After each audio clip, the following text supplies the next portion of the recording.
And I feel like when I get there, when I get to that like part of my body and mentally, when I'm feeling like that, I know they're not working as hard as me.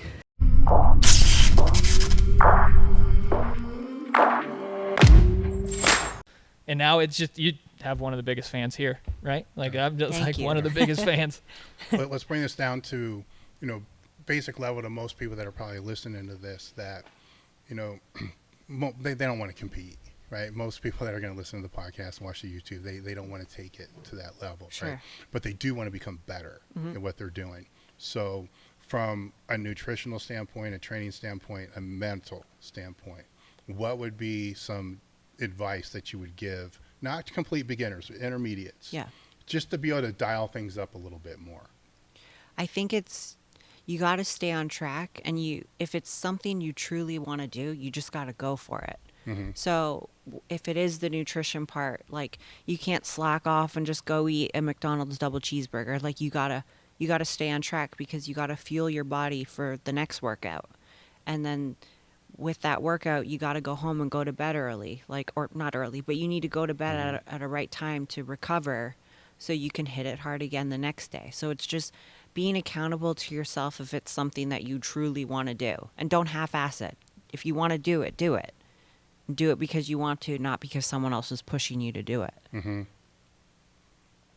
Yeah, I think that's a champion. That's a champion mindset, right? It is to be able to, like we had talked about before and kind of bring us full circle, is controlling those controllables. Yeah. It's like no one's going to make you diet. No one's going to make you go to bed at the right time. No one's going to make you watch how much water you're drinking, or, just kind of, Yeah.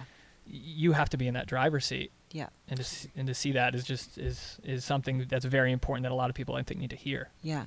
When we were getting it after, we were getting after it on the hack squat over there, and when I get to a place in my mind where I want to stop because it hurts, I start thinking of who's my competition this year? Who do I want to fucking beat? And I start thinking their names. And sometimes when Matt and I are training, I will shout them out. Like, I will shout their names out. I'm not going to say who they are right now, but I will shout their names out because it motivates me. Even if you did, that's a form of respect, right? Yes. Because by doing that is also kind of saying that if you don't do what you're supposed to do and they do what they're supposed to do, Chopping they at will your win. heels. Yeah. Yeah. I mean, it's a fact, right? Yeah. That you're not shouting out the people that you're not worried about. Right. So that's an ultimate form of respect. Yeah. Yeah. And I feel like when I get there, when I get to that like part of my body and mentally, when I'm feeling like that, I know they're not working as hard as me. So it feels good to know that I can push like that. I can tap into this like crazy part of my body that most people can't get there. So Yeah, I mean, it goes back to the saying of win the day, which I kind of think is a stupid saying because you got to win many days. You got to win the week. But, yeah. You win that session. Yes, totally. You know what I'm saying? So you win that session, then you put that together where you win that meal. Then you put that together. But with the takeaways for the people listening is a lot of these things are they seem daunting, right? You need to train hard. You need to train to the limit. That's true, and they are daunting. But here's some things that aren't daunting that she said. You can get your rest. Yeah. It's not this big discipline sacrifice type thing to get your rest. You just turn the fucking TV off, get off the phone, and get the adequate rest. And you'd be surprised at how many people don't do that. I don't want to use the word can't do that, right? Because they can. Everybody can. They just don't. Yeah. If they did that and then just fueled half the time, if they just fueled themselves correctly half the time, or just set that aside for a minute, just hydrated, got their rest and actually hydrated like they should. We're talking intermediates here. Just did those two things. Their progress is going to go through the roof. Their injuries are going to go down. Their strength is going to go up. Are they going to get leaner? It's a different conversation. Probably not, but maybe, right? Because if they're not getting the adequate fluids to transport any nutrients, right? The problem is with a lot of people is they start stacking all those things. It's like, well, there's no way I can get to sleep. There's no way I can get 5 meals a day. There's no way I can do this. There's no way I can do this. It's like, break it down. You know, stop telling me what you can't do, because I know damn well you can get to bed on time. Right. You know, And it just needs to be stated that you can get better. You don't have to be perfect, right, when you make those decisions, right? Like, you didn't get to this level by just going from 0 to 100, right? You weren't just like all of a sudden, yep, okay, now we're doing this thing. It's like there's this build up over time. It's like you kind of perfect the process for you and what works for you. And I imagine that there would be a lot of people here that don't even focus in on those low-hanging fruit, right? If I asked the chat right now, like, who here is sitting next to a bottle of water?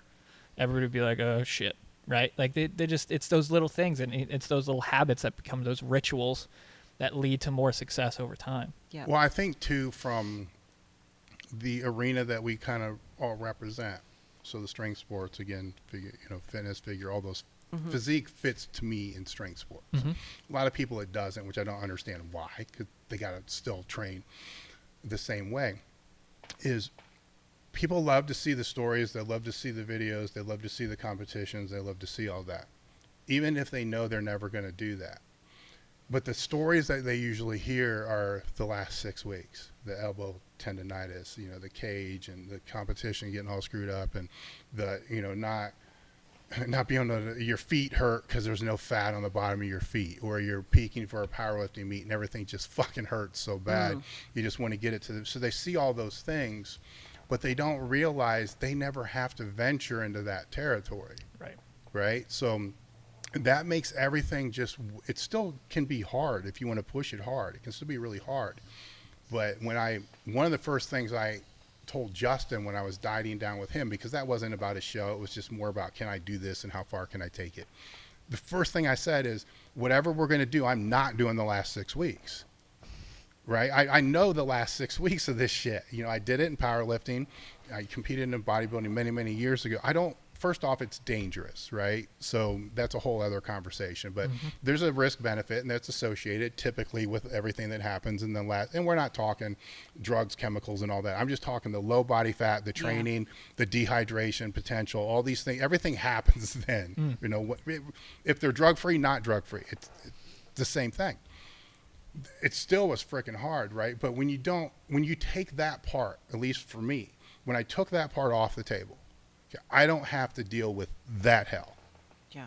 This hell's manageable. Yeah, you can pick your hell. You can pick it. Exactly. Yeah. You can pick how deep you want to go. Yeah. And some of it may just be, I call it the starting gate, for powerlifting or for bodybuilding. There's a certain shape you need to be in for powerlifting, say 12 weeks out.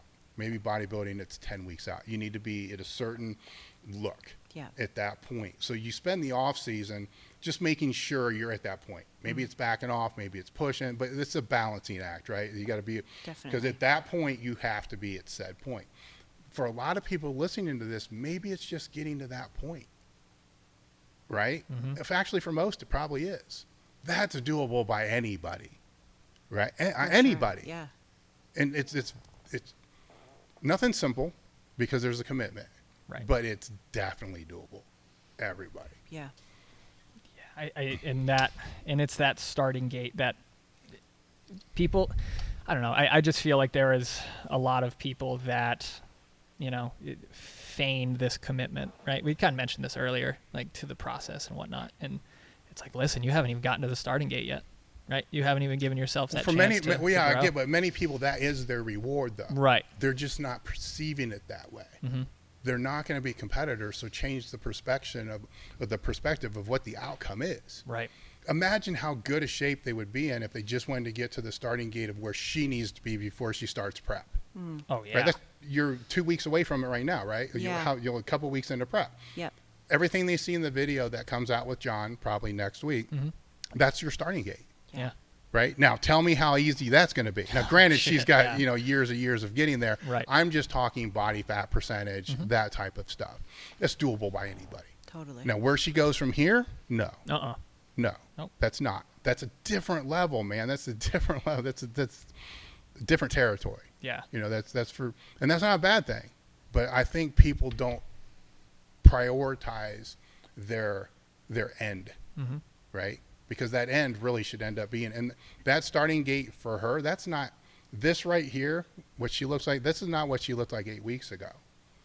I'm not saying you were a big balloon either, but Yeah. you know, No, there's it's work true. that goes into Yeah. getting there. Totally. Right. Right. So that doesn't mean that's where it is all the time, Mm-hmm. but it's definitely not show ready. I hope, am I making this kind of clear? Oh yeah, Yeah. no, Okay. absolutely, 100%.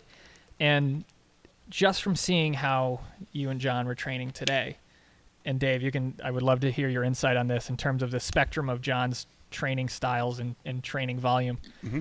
He kind of brought it today, now, more so than I think we've seen. That was hard. Yeah, it wasn't like It could have been harder, but it was hard. It was hard. I saw you creeping in, trying to make it harder for everybody. It could have been hard. I mean, it was where she needs to be right now. Yeah, And will it get harder moving forward? Maybe a little bit, but you got to keep in mind, you start becoming leaner, you start becoming more dehydrated. Those risk things are going to start to change a little bit. Yeah.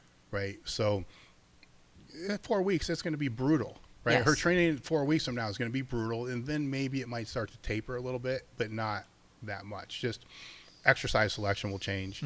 The risk assessment, what's going to change. Yeah. But it's still going to get hard. And the other part, it's going to be harder for other reasons, like not having energy and having to do all the other stuff. Definitely. And the cardios, yeah. Yeah, we didn't talk about that. Yeah, Forgot about that. Yeah, it's a big